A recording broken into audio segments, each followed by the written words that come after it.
Hey guys, what's going on? I just want to jump online real quick because there's been a lot going on in the media the last few days. Actually, the last couple of years. With everything going on and changes and criticisms and everything else, we obviously have some major issues going on in the country right now. Inflation, the border, worldwide business practices, fuel shortages, you name it, supply shortages, shipping issues, supply and demand issues, chip shortages for the auto industry. A lot of people jumping all over both sides trying to say certain people are at fault. I find some irony, though, in the fact that the Biden administration is about to re-implement programs that were already in place and still continue to say what a bad idea they were under the authority of the last president. I'm not a big fan of Biden, obviously. I wasn't a huge fan of Trump as a person, though, to be honest either.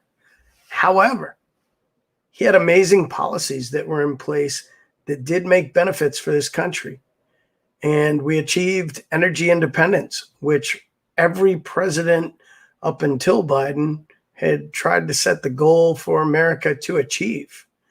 I really feel like Biden has just pushed this country backwards numbers of years in progress. I understand people want green energy, but you can't reduce your reliance on fossil fuels before green energy is capable of replacing it. You're going to drive cost and supply cost up through the roof, which is starting to happen. The $3.5 trillion no cost Build Back Better plan. It costs $3.5 trillion.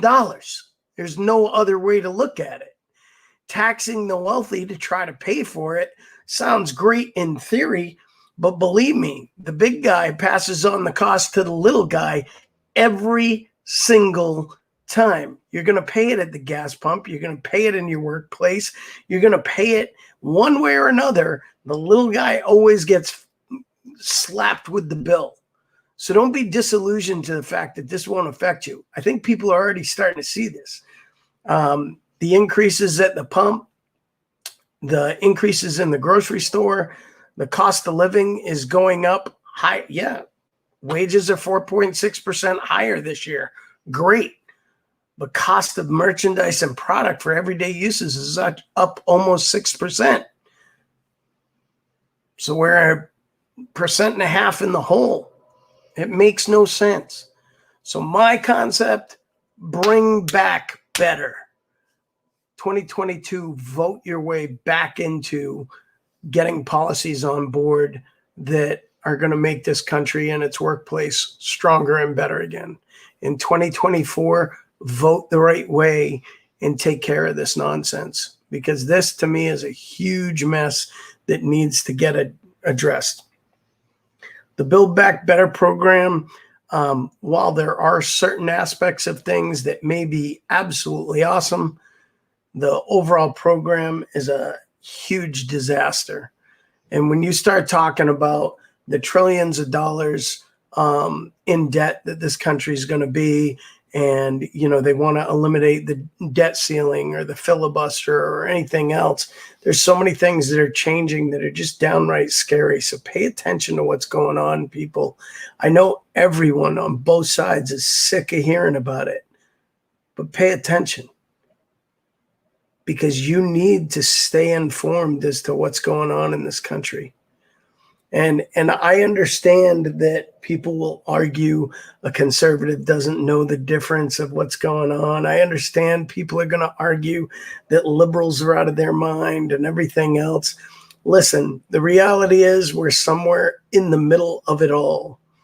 But we had policies in place that were working to make America stronger, greater, and more independent from other countries than ever before.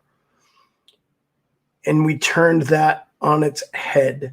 That is not a decision. If your child is succeeding as a parent, you don't suddenly make him or her reliable on you again.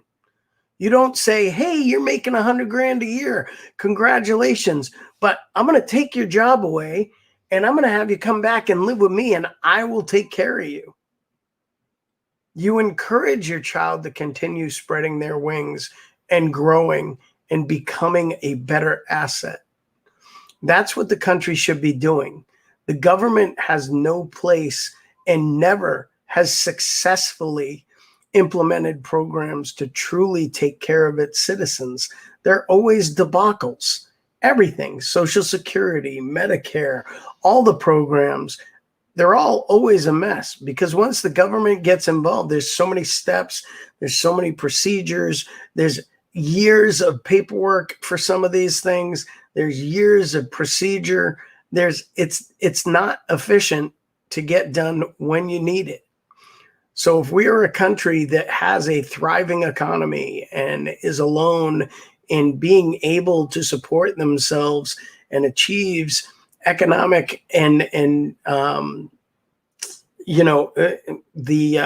independence in the fuel market, we are stupid, frankly, to go backwards. I don't know why people think this is a good idea. I don't. It just doesn't.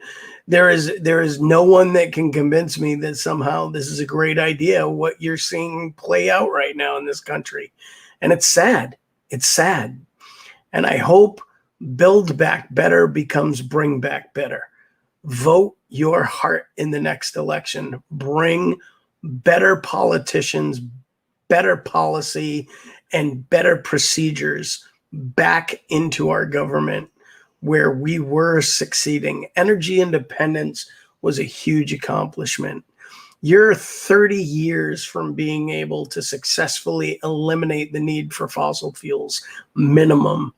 This idea that by 2030 things are going to start happening, fossil fuels are required to make half the things that help clean up the energy that you're trying to clean. The redundancy of these policies is almost laughable when you really start researching the information that's going out there and the misinformation, for that matter, that's going out there. Educate yourself, guys. Get smart, because you are going to put yourselves in a position where taxation, inflation costs, and everything else, you're going to see the economy start to go back to 2008. It's just going to start crumbling. Remember, who spent their first year in office in 2008? Just saying.